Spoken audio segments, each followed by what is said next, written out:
বিদেশের মাটিতে বসে বাংলাদেশকে বিক্রি করার জন্য, আজকে সিট ভাগাভাগি করার জন্য বিদেশের মাটিতে কয়েকটি রাজনৈতিক সংগঠন সহ আমাদের প্রধান উপদেষ্টা আলোচনার ব্যবস্থা করেছে। কথা ঠিক না বেঠে?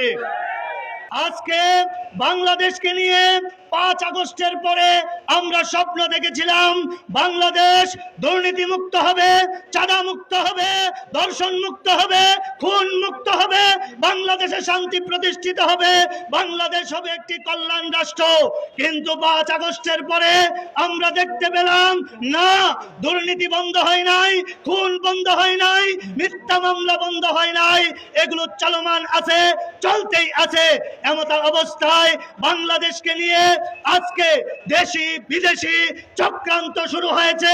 সেই চক্রান্তের অংশ হিসাবে আপনারা দেখতে পাচ্ছেন আজকে বিদেশের মাটিতে বসে বাংলাদেশকে বিক্রি করার জন্য, আজকে সিট ভাগাভাগি করার জন্য বিদেশের মাটিতে কয়েকটি রাজনৈতিক সংগঠন সহ আমাদের প্রধান উপদেষ্টা আলোচনার ব্যবস্থা করেছে। কথা ঠিক না বেঠে?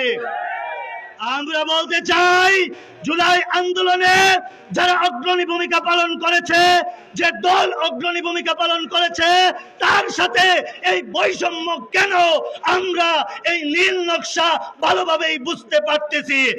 এই ডক্টর ইউনূসকে হুঁশিয়ার করে বলতে চাই, এই ভারতের কোন নীল নকশা, আমেরিকার কোন নীল নকশা আগামী দিনে বাস্তবায়ন হতে আমরা দেব না, দেব না, দেব না ইনশাআল্লাহ।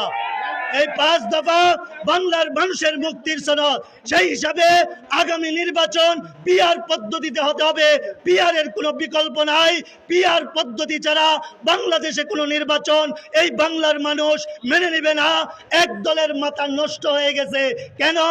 বাংলার সমস্ত মানুষ আজকে পিআর এর পক্ষে দাবি উঠিয়েছে, তারা পিআর পদ্ধতিতে নির্বাচন চায়। এজন্য তারা আজকে তাদের মাথা নষ্ট হয়ে গেছে। আমরা তাদেরকে হুঁশিয়ার করে দিতে চাই, যতই চক্রান্ত করো, যতই ষড়যন্ত্র করো, আমাদেরকে তোমরা দমাইতে পারবে না। দাবি এমনি এমনি আসে না, দাবি আদায় করে নিতে হয়। কথা ঠিক না? আমরা আমাদের দাবি আদায় করে নিব ইনশাআল্লাহ। ওয়া মা তাওফীকি ইল্লা বিল্লাহ।